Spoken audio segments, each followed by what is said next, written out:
Hello friends, स्वागत है आप सभी का आपके अपने चैनल राजीव कॉम्पिटिटिव क्लासेस पर। दोस्तों, आज के इस वीडियो में हम बात करेंगे एंशिएंट हिस्ट्री का सबसे इम्पोर्टेंट टॉपिक मौर्य साम्राज्य को। पूरा मौर्य साम्राज्य हम एक ही वीडियो में कवर करेंगे। इससे पहले मैंने बहुत सारा वीडियो बना दिया है एंशिएंट हिस्ट्री के अंतर्गत। अगर वो वीडियो आप नहीं देखे हो तो प्लेलिस्ट वाले सेक्शन में जाके देख लेना, एक एक वीडियो को देख लेना और अपनी आप तैयारी को सफल बनाना। तो आज के इस वीडियो में हम मौर्य साम्राज्य को देखेंगे। अगर आप कोई भी आपका आगामी एग्जाम है और अगर आप ये वीडियो को देख रहे हो तो कोई भी अगर आप एग्जाम देते हो तो जो भी अगर आप एग्जाम दोगे सबसे ज्यादा प्रश्न मौर्य साम्राज्य से ही पूछे जाएंगे। तो चलिए हम इस वीडियो को स्टार्ट करते हैं। सबसे पहले मैं ये आप लोगों को बता देना चाहता हूँ, इससे पहले मैंने आप लोगों को मगध साम्राज्य वाले वीडियो में पढ़ाया था हर्यक वंश के बारे में, नाग वंश के बारे में, नंद वंश के बारे में। आज के इस वीडियो में हम बात करेंगे चंद्रगुप्त मौर्य के बारे में, यानी चंद्रगुप्त मौर्य वंश के बारे में। तो चलिए हम स्टार्ट करते हैं। साम्राज्य के संस्थापक होते हैं ये चंद्रगुप्त मौर्य होते हैं। चंद्रगुप्त मौर्य के बाद बिंदुसार आते हैं जो कि उनके पुत्र होते हैं, और बिंदुसार के बाद अशोक आते हैं। तो हमको इन तीन राजाओं के बारे में पढ़ना है, इस बात को आप याद रखिए। जो संस्थापक होते हैं ये चंद्रगुप्त मौर्य होते हैं। चंद्रगुप्त मौर्य का एक गुरु होता है जिनका नाम चाणक्य होता है। चाणक्य का वास्तविक नाम क्या था? तो यहाँ से सबसे ज्यादा प्रश्न पूछा जाता है कि चाणक्य का वास्तविक नाम क्या था। तो ये विष्णुगुप्त था और कौटिल्य था। इसने अर्थशास्त्र नामक पुस्तक लिखी थी। तो यहाँ से भी प्रश्न पूछा जाता है कि अर्थशास्त्र पुस्तक किसने लिखी थी? तो ये चाणक्य ने लिखी थी, और इस पुस्तक में राजनीतिक संबंधी बातों का उल्लेख किया गया है। मौर्य वंश की प्रचलित मुद्रा क्या है? तो ये पन है। चंद्रगुप्त मौर्य के शासन काल में सिकंदर के सेनापति सेल्यूकस निकेटर ने आक्रमण किया था। तो यहाँ से सबसे पहला प्रश्न ऐसा पूछा जाएगा कि सेल्यूकस निकेटर कौन था, या फिर सिकंदर का सेनापति कौन था? तो ये सेल्यूकस निकेटर था। और सेल्यूकस निकेटर के राजदूत का जो नाम था यह मेगास्थनीज था, और मेगास्थनीज ने इंडिका नामक पुस्तक लिखी थी। तो यहाँ से भी प्रश्न पूछा जाता है कि इंडिका नामक पुस्तक किसने लिखी थी? तो ये मेगास्थनीज ने लिखी थी। इस बात को याद रखिएगा। और आगे चल के सेल्यूकस निकेटर से क्या करता है? सेल्यूकस निकेटर की पुत्री जो होती है उससे चंद्रगुप्त मौर्य विवाह करता है। निकेटर की पुत्री कॉर्नेलिया के साथ चंद्रगुप्त मौर्य ने विवाह किया था, और इसने भारत के 8 महाजनपदों पर कब्जा जमाया था। तो यहाँ से प्रश्न पूछा जाता है कि सेल्यूकस निकेटर की जो पुत्री थी कॉर्नेलिया, उससे ही वो शादी किए थे चंद्रगुप्त मौर्य। चंद्रगुप्त मौर्य ने अपने जीवन के अंतिम समय में जैन धर्म को स्वीकार किया था। तो यहाँ से प्रश्न पूछा जाता है। सबसे पहले इसके पीछे भी एक स्टोरी है, मैंने इसके बारे में जैन धर्म वाली वीडियो में बताया था। सबसे पहले देखिए, जैन धर्म था वो 2 भागों में बट गया था। उस समय क्या हुआ था? मौर्य साम्राज्य में अकाल पड़ गया था, जिसके वजह से भद्रबाहु के कुछ अनुयायी जो थे वो कर्नाटक चले गए थे, और उसके साथ सम्राट जो थे चंद्रगुप्त मौर्य वो भी गए थे। और उसी समय इनका जो मृत्यु होता है वो उपवास के दौरान होता है, जो कि कर्नाटक के श्रवणबेलगोला में हुआ था। तो यहाँ से भी प्रश्न पूछा जाता है कि चंद्रगुप्त मौर्य का मृत्यु कैसा हुआ? तो वो उपवास किए थे, और इनका मृत्यु कहाँ हुआ था? तो ये कर्नाटक के श्रवणबेलगोला में हुआ था। इसके बाद बिंदुसार अगला शासक बना। फिर बिंदुसार आता है जो कि चंद्रगुप्त मौर्य का पुत्र होता है। पुराणों में बिंदुसार को बहुत सारे नामों से जाना जाता है, जैसे अमित्रघात आ जाता है, वारिसार आ जाता है, भद्रसार आ जाता है, ये सभी नामों से जाना जाता है। तो एग्जामिनर जो होता है यहाँ से प्रश्न पूछता है, तो इस बात को याद रखिएगा कि ये अन्य नाम इसका है। यहाँ से कई बार एग्जाम में प्रश्न पूछे गए हैं। बिंदुसार के शासन काल में तक्षशिला में विद्रोह हुआ था, और उसने अशोक को विद्रोह दबाने के लिए भेजा था। इस बात को याद रखिएगा। तो यहाँ से भी प्रश्न पूछा जाता है कि चंद्रगुप्त मौर्य में ऐसा कौन सा शासक था जिस समय तक्षशिला में विद्रोह हुआ था, और उस समय अपने पुत्र को विद्रोह में दबाने के लिए भेजा था? तो वो बिंदुसार ही था, जो कि अपने पुत्र अशोक को विद्रोह दबाने के लिए तक्षशिला भेजा था। अशोक ने न केवल विद्रोह को शांत किया बल्कि वहां की प्रजा का प्रेम और विश्वास भी जीता। बिंदुसार ने भारत के 10 महाजनपदों पर राज किया था। उसके बाद अशोक अगला शासक बना। ठीक है, तो अब यहाँ से हम अशोक के बारे में पढ़ेंगे। पूरे मौर्य वंश में अशोक सबसे महाप्रतापी शासक था। इसके शासनकाल में शिलालेखों का प्रचलन बड़ा था। इन शिलालेखों की खोज सबसे पहले 1750 में फैनथेलर ने की थी। तो यहाँ से प्रश्न पूछा जाता है कि शिलालेख की खोज सबसे पहले किसने की थी और कब की थी। तो ये 1750 ईस्वी में की थी, जिसका नाम फ्लैथेलर था। तो यहाँ से प्रश्न पूछा जाता है, इसको आप लोग याद रखिएगा। सबसे पहले 1837 में इसको जेम्स प्रिसेप ने इन शिलालेखों को पढ़ा था। तो खोज किसने किया था? तो ये 1750 में फैथेलर ने किया था और जेम्स प्रिसेप ने क्या किया था? शिलालेखों को पढ़ा था, अशोक का शिलालेखों को पढ़ा था। कब पढ़ा था? तो 1837 में पढ़ा था। तो ये बहुत इंपॉर्टेंट आ जाता है एग्जाम में, इससे कई बार प्रश्न पूछे जाते हैं, तो इसको याद रखिएगा। प्रारंभिक में तो अशोक जैन धर्म का अनुयायी था। प्रारंभिक में तो अशोक जैन धर्म का अनुयायी था, लेकिन बाद में कलिंग युद्ध में भारी मारकाट के बाद उसने शस्त्रों का त्याग कर दिया था और उसने गौतम बुद्ध के शिष्य उपगुप्त से बौद्ध धर्म की दीक्षा ली थी और इस वंश का अंतिम शासक बृहदत्त था। ठीक है, इस बात को याद रखिएगा। तो सबसे पहले क्या होता है, अशोक जो होता है वो अपने दादाजी जैसा और अपने पिताजी के जैसा क्या करता है? जैन धर्म का अनुयायी रहता है, लेकिन बाद में जब कलिंग युद्ध होता है तो वो क्या करते हैं कि बौद्ध धर्म को अपनाते हैं। और उसके बाद फिर यहाँ से प्रश्न पूछा जाता है कि मौर्य वंश के सबसे अंतिम शासक कौन होते हैं? तो ये बृहदत्त होते हैं। बृहदत्त के बारे में भी हम लोग पढ़ेंगे। बृहदत्त जो होता है ये मौर्य वंश का सबसे अंतिम शासक होता है और उसके बाद यहीं से इसका एक सेनापति होता है पुष्यमित्र शुंग, जो कि इसको धोखे से मार देता है और उसके बाद एक नया वंश का स्थापना करता है जिसका शुंग वंश नाम होता है। तो उसके बारे में हम लोग अलग सेपरेट वीडियो में पढ़ेंगे।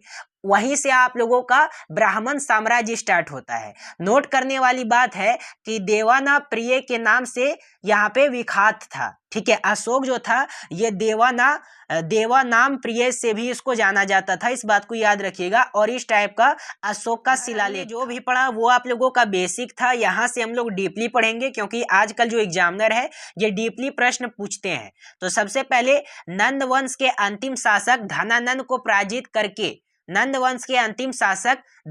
को पराजित करके चंद्रगुप्त मौर्य ने मगध में मौर्य साम्राज्य की स्थापना की। मौर्य वंश के बारे में जानकारी निम्नलिखित स्रोतों से मिलती है, जैसे कि साहित्यिक स्रोत से मिलता है और दूसरा पुरातात्विक स्रोत से मिलता है।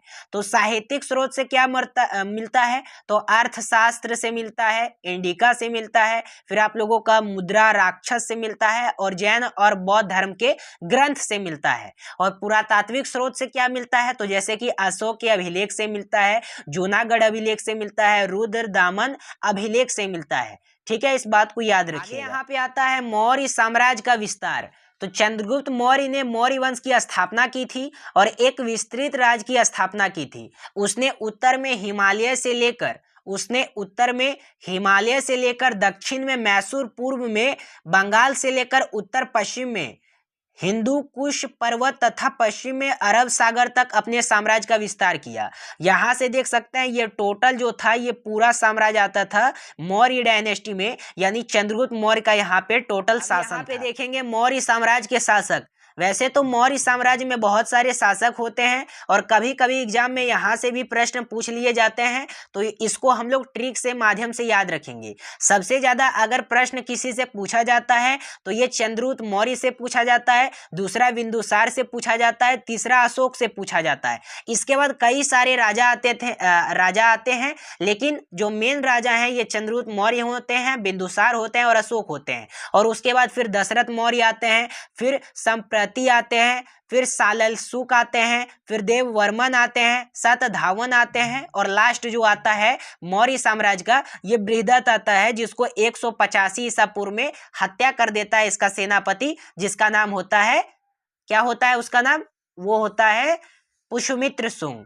तो यहाँ से इस बात को याद रखिएगा, ट्रिक के माध्यम से आप याद रख सकते हो मौर्य साम्राज्य के शासक को, क्योंकि आजकल जो भी एग्जाम होता है उसमें सबसे ज्यादा अगर प्रश्न पूछे जाएंगे तो मौर्य साम्राज्य के शासक से पूछे जाएंगे, लेकिन इसके बीच में जो शासक थे उसको आप लोग याद नहीं रखते हो और एग्जाम में यहीं से प्रश्न पूछे जाते हैं। तो इसको ट्रिक के माध्यम से याद रख सकते हो। तो ट्रिक क्या है? चंद्र बिंदु और आशा कुद के संपत्ति सारी देवेंगे सतब्रह के। तो चंद्र से हो गया चंद्रगुप्त मौर्य, बिंदु से हो गया बिंदुसार, आशा से हो गया अशोक, फिर कु से हो गया कुणाल, द से हो गया दशरथ, उसके बाद समप्रति से हो गया समप्रति, फिर सारी से हो गया सालशुल्क, फिर देवेंगे से हो गया देववर्मन, और सत से हो गया सतधनुष, और लास्ट में हो गया ब्र से, जो कि बृहदत्त होता है। तो इस बात को याद रखिएगा। बेसिकली यहाँ से ज्यादा प्रश्न नहीं पूछा जाता है, लेकिन ट्रिक के माध्यम से आप सभी मौर्य साम्राज्य के शासकों को याद रख सकते हो। लेकिन यहाँ से सबसे ज्यादा जिससे प्रश्न पूछा जाएगा ये चंद्रगुप्त मौर्य से पूछेगा, बिंदुसार से पूछेगा, अशोक से पूछेगा और बृहदत्त से पूछेगा। तो इन्हीं चारों राजाओं के बारे में हमको डीपली पढ़ना है। पहले चंद्रगुप्त मौर्य को पढ़ते हैं। तो देखिए चंद्रगुप्त मौर्य जो होता है ये मौर्य वंश के प्रथम शासक तथा संस्थापक होते हैं, जो कि 322 ईसा पूर्व में नंद वंश के शासक धनानंद को पराजित करके या मगध के राजा बने। चाणक्य को चंद्रगुप्त ने अपना प्रधानमंत्री बनाया, और चाणक्य को कौटिल्य और विष्णुगुप्त भी कहते हैं। इस बात को याद रखिएगा। तो यहाँ से आप लोगों का 2 प्रश्न बनेगा। पहला प्रश्न ऐसा पूछा जाएगा कि चंद्रगुप्त मौर्य ने किसको अपना प्रधानमंत्री बनाया था? तो ये चाणक्य को बनाया था, और चाणक्य का एक और नाम है कौटिल्य और दूसरा नाम विष्णुगुप्त है। धनानंद को हराने के बाद चंद्रगुप्त मौर्य ने धनानंद की डॉटर यानी धनानंद की पुत्री दुर्धरा से विवाह कर लिया। इस बात को याद रखिएगा।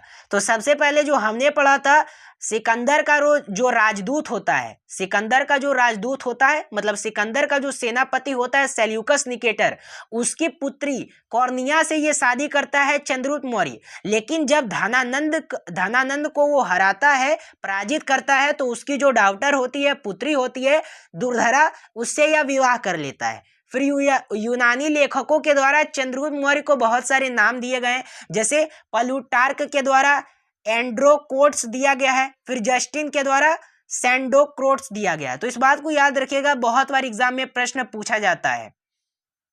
1793 में सर विलियम जोन्स ने सर्वप्रथम यह बताया कि यह नाम चंद्रगुप्त मौर्य 305 ईसा पूर्व में सेल्यूकस निकेटर ने मगध पर आक्रमण कर दिया, किंतु चंद्रगुप्त मौर्य ने उसे पराजित कर दिया और उसकी पुत्री कॉर्नेलिया हेलेना से विवाह कर लिया। इस बात को याद रखिएगा। तो यहाँ से प्रश्न पूछा जाता है कि सिकंदर यानी अलेक्जेंडर का जो सेनापति होता है सेल्यूकस निकेटर, वो क्या करता है, यहाँ पे आक्रमण कर देता है मगध पे, और उसी समय 305 ईसा पूर्व में करता है। और उसी समय मगध के जो साम्राज्य के यहाँ पे जिस वंश चल रहा था, ये चंद्रगुप्त मौर्य का चल रहा था, और वो क्या करता है, वहां पे सेल्यूकस निकेटर को पराजित करता है और उसकी पुत्री कॉर्नेलिया हेलेना से विवाह करता है। युद्ध की शर्तों के अनुसार सेल्यूकस निकेटर ने 4 प्रांत काबुल, कांधार और हेरात और मकरान चंद्रगुप्त मौर्य को दे दिए। चंद्रगुप्त मौर्य ने भी 500 हाथी सेल्यूकस निकेटर को भेंट दिए, और उसके बाद सेल्यूकस निकेटर ने अपना राजदूत मेगास्थनीज को चंद्रगुप्त मौर्य के दरबार में भेजा। मेगास्थनीज की पुस्तक इंडिका में मौर्य वंश की जानकारी मिलती है। तो इस बात को याद रखिएगा, यहाँ से 2-3 प्रश्न बनते हैं। सबसे पहला प्रश्न ऐसा रहेगा कि जो सिकंदर का जो सेनापति था सेल्यूकस निकेटर, वो मौर्य साम्राज्य पे कब आक्रमण करता है, यानी मगध पे कब आक्रमण करता है? तो ये 305 ईसा पूर्व में करता है। दूसरा प्रश्न यहाँ से ये पूछा जाएगा कि सेल्यूकस निकेटर की पुत्री का नाम क्या था और जिससे चंद्रगुप्त मौर्य विवाह करता है? तो ये हेलेना था, कॉर्नेलिया था। दूसरा प्रश्न ऐसा रहेगा कि सेल्यूकस निकेटर का जो राजदूत होता है उसका नाम क्या था? तो ये मेगास्थनीज था, और मेगास्थनीज का पुस्तक का क्या नाम था? तो इंडिका था, जिसमें मौर्य वंश की जानकारी मिलती है। जैन गुरु कौन थे? तो भाद्रबाहु से प्रभावित होकर चंद्रगुप्त मौर्य ने जैन धर्म को अपना लिया, और कर्नाटक में श्रवण बेलगोला में 298 ईसा पूर्व में सलेखना विधि द्वारा प्राण त्याग दिए। तो देखिए इसके पीछे एक स्टोरी है। अब आपके मन में एक डाउट चल रहा होगा कि इतना बड़ा साम्राज्य का जो राजा हो सकता है वो फिर प्राण क्यों त्याग करेगा? तो जैसे कि इसके पीछे की स्टोरी है। स्टोरी यह है कि चंद्रगुप्त मौर्य जो होता है, मौर्य वंश में उस समय अकाल पड़ जाता है, जिससे बहुत लोग मारे जाते हैं, और उसी समय जो जैन धर्म के गुरु होते हैं भद्रबाहु अपने अनुयायियों के साथ कर्नाटक चले जाते हैं और उन्हीं के साथ चंद्रगुप्त मौर्य भी जाते हैं। और चंद्रगुप्त मौर्य क्या करते हैं, जैन धर्म को अपना लेते हैं और कर्नाटक में श्रवणबेलगोला में 298 ईसा पूर्व में संलेखना विधि के द्वारा अपना प्राण त्याग करता है चंद्रगुप्त मौर्य। तो यहाँ से प्रश्न पूछा जाता है, इसको आप लोग नोट कर लीजिए। यहाँ से हम लोग पढ़ेंगे बिंदुसार के बारे में। तो बिंदुसार चंद्रगुप्त मौर्य का उत्तराधिकारी बना। इसकी माता का नाम दुर्धरा था। दुर्धरा कौन थी, तो ये धनानंद की पुत्री थी। बिंदुसार को अमित्र घात भी कहते हैं। अमित्र घात का अर्थ है शत्रुओं का नाश करने वाला। इस टाइप का सिचुएशन हम लोगों ने मगध साम्राज्य में भी देखा था। इस टाइप का सिचुएशन हम लोग हर्यक वंश में भी देखे थे। उसमें आप लोगों का अजात शत्रु आ जाता है जो कि बिंबिसार का पुत्र होता है और उसको भी कुनिक कहा जाता है, यानी शत्रुओं का नाश करने वाला। अजात शत्रु का अर्थ होता है शत्रुओं का नाश करने वाला। उसी टाइप से बिंबिसार को भी शत्रुओं का नाश करने वाला कहा जाता था। सीरिया के शासक एंटियोकस ने अपना राजदूत डाइमेक्स को बिंदुसार के दरबार में भेजा था। बिंदुसार ने सीरिया के नरेश से अंजीर, मीठी शराब तथा यूनानी दार्शनिक की मांग की थी। उसके बाद एंटियोकस ने 2 वस्तुएं, मीठी शराब तथा अंजीर तो भेजवा दिए, परंतु यूनानी दार्शनिक की मांग को ठुकरा दिया। उन्होंने कहा कि यूनानी कानूनों के अनुसार दार्शनिक का क्रय विक्रय नहीं। आजीविक संप्रदाय का अनुयायी था। बिंदुसार के समय तक्षशिला में विद्रोह हो गया। उस समय तक्षशिला का राजकुमार बिंदुसार का बड़ा बेटा सुसोम था। उस समय जो तक्षशिला का राजकुमार था, बिंदुसार का जो बड़ा बेटा था वो सुसीम था। वह विद्रोह को दबाने में असफल रहा। तब बिंदुसार ने अपने छोटे पुत्र अशोक को उस समय अवंती का राजपाल जो कि उस समय अवंती का राजपाल था और उसे विद्रोह को दबाने के लिए भेजा। अशोक ने बड़े ही क्रूरता पूर्वक विद्रोह को दबा दिया और बिंदुसार की मृत्यु के बाद अशोक मगध के सिंहासन पर बैठा। अशोक आता है। अशोक क्या है, तो अशोक का जो जन्म हुआ ये 304 ईसा पूर्व में पाटलिपुत्र में हुआ, जो कि वर्तमान पटना है। और उसके बाद 269 ईसा पूर्व में 269-70 यानी 269 ईसा पूर्व में अशोक का राजाभिषेक हुआ। अशोक की मां का नाम क्या था, तो ये सुमद्रांगी था। राजाभिषेक के 8 वर्षों पश्चात 261 ईसा पूर्व में अशोक ने कलिंग पर आक्रमण कर दिया और कलिंग को जीत लिया। पर कलिंग में हुए भीषण नरसंहार को देखकर अशोक का हृदय परिवर्तन हो गया। इसके बाद अशोक ने बौद्ध धर्म अपना लिया और बौद्ध धर्म की शिक्षा अशोक को उपगुप्त ने दी थी। यानी उपगुप्त ने क्या की थी, बौद्ध धर्म को यहाँ पे अशोक को क्या किया था, शिक्षा दिया था। और उसके बाद इसी से प्रभावित होकर अशोक क्या करता है, बौद्ध धर्म को अपनाता है। अशोक का बौद्ध धर्म उसका व्यक्तिगत धर्म था। उसने कभी भी बौद्ध धर्म को राजकीय धर्म घोषित नहीं किया। अशोक का जो धर्म था ये उसका व्यक्तिगत धर्म था और उसने कभी भी बौद्ध धर्म को राजकीय धर्म घोषित नहीं किया। अशोक ने बौद्ध धर्म के प्रचार के लिए अपने बेटे महेंद्र और बेटी संघमित्रा को श्रीलंका भेजा था। तो यहाँ से प्रश्न पूछा जाता है कि अशोक के पुत्र और पुत्री का नाम क्या था, तो ये महेंद्र था और बेटी का नाम क्या था, तो संघमित्रा था। इसी दोनों को ये श्रीलंका भेजा था प्रचार करने के लिए। अशोक ने आजीवक संप्रदाय के लोगों के लिए गया। अशोक ने आजीवक संप्रदाय के लोगों के लिए गया में बराबर की पहाड़ियों में 4 गुफाओं का निर्माण करवाया था। अशोक भारत का पहला ऐसा शासक था जिसने अपने संदेशों को अभिलेखों के माध्यम से जनता तक पहुंचाया। अशोक के अभिलेखों की भाषा प्राकृतिक थी जिसमें 4 लिपियां में लिखा गया था। सबसे पहले क्या हुआ था, अशोक जो था ये भारत का पहला ऐसा शासक था जो कि अभिलेखकों के द्वारा संदेश भेजवाता था अपने जनता के पास।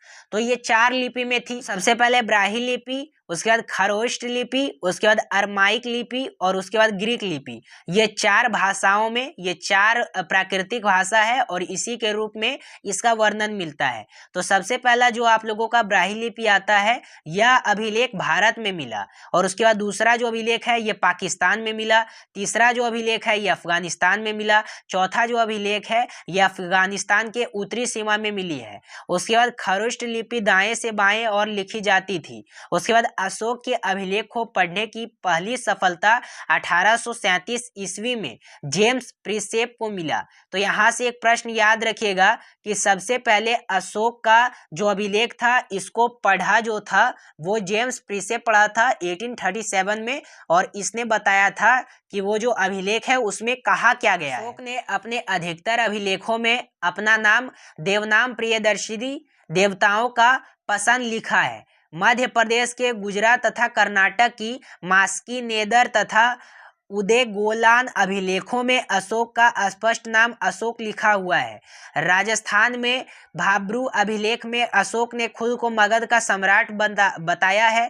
अशोक की धर्म यात्रा क्या थी? तो अशोक ने लोगों को नैतिकता सिखाने के लिए जो नियम कानून की संहिता बनाई उसे ही धर्म कहते हैं। अशोक का धर्म स्वनियंत्रण पर आधारित था। अशोक ने कहा है कि व्यक्ति अपने माता पिता की आज्ञा माने। व्यक्ति जो है अपनी माता पिता की आज्ञा माने। व्यक्ति ब्राह्मण तथा भिक्षु का आदर करे। व्यक्ति ब्राह्मण तथा भिक्षु का आदर करे। व्यक्ति दास तथा सेवाओं के प्रति उदार रहे और व्यक्ति को जियो और जीने दो का पालन करना चाहिए। तो ये अशोक की धर्म यात्रा के दौरान बताया गया है। यहाँ पे हम देखेंगे अशोक के अभिलेख और अशोक के शिलालेख। तो सबसे पहले अगर अभिलेख की बात करें तो इसमें सबसे पहले शिलालेख आता है, फिर आप लोगों का गुहा लेख आता है, फिर स्तंभ लेख आता है। शिलालेख में दो प्रकार का शिलालेख आता है। पहला आपका बृहदत शिलालेख आता है, दूसरा लघु शिलालेख आता है, और उसके बाद गुहा शिलालेख आता है, फिर स्तंभ शिलालेख आता है। इसमें भी दो शिलालेख आते हैं। सबसे पहले सप्त स्तंभ शिलालेख, उसके बाद लघु स्तंभ शिलालेख आते हैं। तो सभी शिलालेख और अभिलेख को हम लोग डिटेल से बात करेंगे क्योंकि ये मोस्ट ऑफ द एग्जामिनेशन में इससे प्रश्न पूछे जाते हैं। तो अभी यहाँ पे हम लोग पढ़ेंगे प्रथम शिलालेख को। शिलालेख और अभिलेख को देखेंगे तो देखिए प्रथम शिलालेख में क्या कहता है कि अहिंसा पर बल दिया गया और पशु बलि की निंदा की गई। उसके बाद द्वितीय शिलालेख में किया गया कि मनुष्य के साथ पशु चिकित्सा की भी चर्चा है। तीसरा शिलालेख में ये कहा गया है कि अशोक ने 3 अधिकारी राजुक और उसके बाद फिर सूतक तथा प्रदेशक का चर्चा किया जो धर्म के प्रचार के लिए था, यानी धर्म के प्रचार के लिए था। फिर चतुर्थ शिलालेख में ये कहा गया है कि युद्ध के स्थान पर धर्म घोष यानी बौद्ध के नीति का चर्चा है। फिर 5वां शिलालेख में कहा गया है कि धर्म महामात्र नामक अधिकारी की चर्चा है जो धार्मिक जीवन की देखरेख करता है। और उसके बाद 26 शिलालेख आता है। अशोक ने कहा है कि मेरे अधिकारी जन कल्याण के लिए जब चाहे मुझसे मिल सकते हैं। 7वां शिलालेख में कहा है कि अशोक ने विभिन्न धर्मों के आपसी समन्वय की बात कही, और उसके बाद यह सबसे बड़ा शिलालेख है। तो सबसे पहले ये पूछा जाता है कि सबसे बड़ा शिलालेख क्या है, तो ये 7वां शिलालेख है। फिर 8वां शिलालेख, इसमें अशोक के धर्म यात्रा की चर्चा है जो इसके राज्याभिषेक से 8 वर्ष से प्रारंभ होती है। फिर उसके बाद फिर 9वां शिलालेख देख सकते हैं, सच्ची भेंट और शिष्टाचारों का वर्ण है। फिर 10वीं शिलालेख में कहा गया है, मतलब 10वीं अभिलेख में कहा गया है। तो इधर यहाँ तक जो मैंने बताया ये शिलालेख बताया, इधर आप लोगों का अभिलेख आता है। तो अगर शिलालेख और अभिलेख की बात करें तो इसको आप लोगों को रटना नहीं है। जो मैं आप लोगों को स्टार मार्क लगा रहा हूं, जैसे कि प्रश्न ऐसा पूछा जाएगा कि सबसे बड़ा शिलालेख कौन सा है, तो ये 7वां शिलालेख है। ठीक है, तो यहीं से प्रश्न पूछा जाता है। और उसके बाद फिर आ जाता है आप लोगों का, उसके बाद 9वां अभिलेख आ जाता है। इसमें सच्ची भेंट और शिष्टाचार का वर्ण है। उसके बाद 10वां यहाँ पे अभिलेख में आ जाता है कि राजा व अधिकारी हमेशा प्रजा के हित में सोचे। 11वां शिलालेख में आता है कि धर्म की व्यवस्था। 12वां अभिलेख में आता है कि इसमें स्त्रियों के स्थिति में सुधार के लिए यहाँ पे अधिकारी की चर्चा की गई है। 13वां अभिलेख में आता है कि इसमें कलिंग युद्ध की चर्चा की गई है। 14वां अभिलेख में आता है कि अशोक में जनता को धार्मिक जीवन व्यतीत करने के लिए प्रेरित किया। तो यहाँ से 2 प्रश्न पूछे जाएंगे, ज्यादा याद नहीं रखना है आप लोगों को। पहला प्रश्न ऐसा रहेगा कि सबसे बड़ा शिलालेख कौन सा है, तो ये आप लोगों का 8वां शिलालेख है। दूसरा प्रश्न ऐसा रहेगा कि अभिलेख कौन सा है जिसमें कलिंग युद्ध की चर्चा की गई है, तो ये 13वां अभिलेख में कहा गया है। अब अशोक के यहाँ पे चतुर्दश अभिलेख को देखने वाले हैं। तो देखिए प्रमुख अध्यक्ष इसमें बताए गए हैं, जैसे आप लोगों का सूका अध्यक्ष आता है, उसके बाद पोतवा अध्यक्ष आता है, सूत्राध्यक्ष आता है, सोनाध्यक्ष आता है, लक्षणाध्यक्ष आता है। ठीक है, एक एक अध्यक्ष को आप लोग देख लीजिएगा, जैसे कृषि विभाग है, खान मंत्री है, हथियारों को देखभाल करने वाला यानी हस्तियता अध्यक्ष यानी हथियारों का देखरेख करने वाला। ठीक है, सभी का पोस्ट अलग अलग था, इस बात को याद रखिएगा, ये पोस्ट वाइज था, सभी का अलग अलग पोस्ट था। जिस टाइप का आज वर्तमान में पोस्ट आता है उसी टाइप से प्राचीन धर्म में भी इसी टाइप का पोस्ट था, इस बात को। मौर्यकालीन सैन्य व्यवस्था देखेंगे तो सबसे पहले यहाँ पे देख सकते हैं केंद्रीय प्रशासन कैसा था। तो सबसे पहले सम्राट आता था, सम्राट के बाद जो आता था आप लोगों का, सम्राट के बाद जो आता था वो आता था मंत्रीन, आधुनिक समय के मंत्रिमंडल से तुलनीय था। फिर परिषद आता था, फिर तीर्थ आता था, फिर आप लोगों का अध्यक्ष आता था। तीर्थ यानी ये होता था कि उच्च अधिकारी इसमें होते थे, फिर इसके अध्यक्ष आते थे। स्थानीय इतिहासकारों के अनुसार चंद्रगुप्त की सेना में 6 लाख पैदल सैनिक था और 30,000 अश्वारोही, 9,000 गज सेना और 8,000 रथ सेना थी। तो इस बात को याद रखिएगा, यहाँ से भी प्रश्न कई बार पूछे गए हैं। उसके बाद मेगास्थनीज कौन सा था, तो मेगास्थनीज कौन है, तो ये मौर्य यानी चंद्रगुप्त मौर्य का ससुर जो था यानी सेल्यूकस निकेटर, उसका ये राजदूत था। तो मेगास्थनीज के अनुसार सेना की देखरेख के लिए एक अलग विभाग था। इस विभाग में 30 सदस्य थे। उच्च अधिकारी को महामात्रा कहा जाता था। तो इस बात को याद रखिएगा, यहाँ से प्रश्न पूछा जाता है कि मौर्यकालीन में सैन्य व्यवस्था में उच्च अधिकारी को क्या कहा जाता था, तो ये महामात्रा कहा जाता था। इसके बाद फिर इसमें आ जाता था कौटिल्य आ जाता था। कौटिल्य के अनुसार, यहाँ से हम लोग बात करेंगे, कौटिल्य के अनुसार राजा को परिस्थिति के अनुसार 3 प्रकार का युद्ध करना चाहिए। पहला आपका प्रकाश युद्ध, आमने सामने का युद्ध, दूसरा कूट युद्ध, चालाकी तथा छलबाजी से युद्ध, और तीसरा तूसनी युद्ध यानी अप्रत्यक्ष युद्ध, शत्रु राज्य में छिड़वा देना। ठीक है, गृह युद्ध में छिड़वा देना। तो ये जो आता है आप लोगों का, ये आ जाता है कौटिल्य के अनुसार कि राजाओं को कौन कौन सा युद्ध करना चाहिए। यहाँ पे हम लोग देखेंगे मौर्यकालीन सामाजिक व्यवस्था। तो मौर्यकालीन सामाजिक व्यवस्था अगर देखें तो चाणक्य ने अर्थशास्त्र में परंपरागत 4 वर्णों का उल्लेख किया है। पहला ब्राह्मण, दूसरा क्षत्रिय, तीसरा वैश्य और चौथा शूद्र। मेगास्थनीज ने चतुर्थ वर्ण व्यवस्था का उल्लेख नहीं किया था, किंतु उसने आर्थिक आधार पर भारतीय समाज को 7 वर्गों में बांटा है। पहला दार्शनिक आता है, इसके अंतर्गत पुजारी, भिक्षु तथा विद्वान आदि आते थे। दूसरा कृषक आता है, जो कि मेगास्थनीज ने 7 वर्णों में कृषकों की संख्या सर्वाधिक बताया है। उसके बाद पशुपालन आता है, ये पशुपालन का कार्य करते थे। तीसरा व्यापारी शिल्पी आता है, ये अधिकांश नगरों में निवास करते थे। तीसरा सैनिक आता है, जो कि समाज में किसानों के बाद सैनिक सर्वाधिक संख्या में थे। फिर छठा जाता है, ये निरीक्षक आता है, ये समाज में व्यवस्था का निरीक्षक करते थे। फिर मंत्री आता है, जो कि समाज में इसके अंतर्गत शासक वर्ग आता था। तो ये मौर्यकालीन सामाजिक व्यवस्था थी। ठीक है, इस बात को याद रखिएगा। अब यहाँ पे हम लोग मौर्यकालीन वास्तुकला को देखेंगे। तो मौर्यकालीन जो वास्तुकला है ये 2 भागों में बटा है। पहला आप लोगों का राजकीय कला आता है, जो कि कोर्ट आर्ट आता है। दूसरा आप लोगों का लोक कला आता है, जो कि फोल्क आर्ट आता है। तो राजकीय कला में बहुत सारे कला आ जाते हैं, एक एक चीज को देख लीजिएगा आप लोग। और उसके बाद लोक कला में भी बहुत सारी चीज आते हैं। जो मेन पॉइंट है उसको देखते हैं। मौर्य काल में लकड़ी के भवन हुआ करते थे, जो वर्तमान पटना से मिले हैं। मौर्य काल में पत्थर के कुशल कारीगर होते थे। अशोक ने मध्य प्रदेश में सांची का स्तूप बनवाया है, जो सबसे बड़ा स्तूप है। तो यहाँ से सबसे ज्यादा प्रश्न पूछा जाता है कि सांची का स्तूप जो है वो कौन से स्टेट में वर्तमान में है, तो ये मध्य प्रदेश में है। उसको किसने बनवाया था, तो ये सम्राट अशोक ने बनवाया था। अशोक ने यूपी यानी उत्तर प्रदेश के सारनाथ में अशोक स्तंभ बनवाया, जिस पर 4 पत्थर के शेरों की 4 पत्थर को एक ही जगह रखा गया, जो अहिंसा का सूचक है। यही भारत का राष्ट्रीय चिन्ह भी है। तो भारत का जो राष्ट्रीय चिन्ह है ये सत्यमेव जयते है, उसमें भी 4 शेर है और चक्र है, जो कि अशोक के द्वारा बनाया गया था, इस बात को याद रखेगा। और ये यूपी के यानी उत्तर प्रदेश के अशोक के अभिलेखों के खोजकर्ता।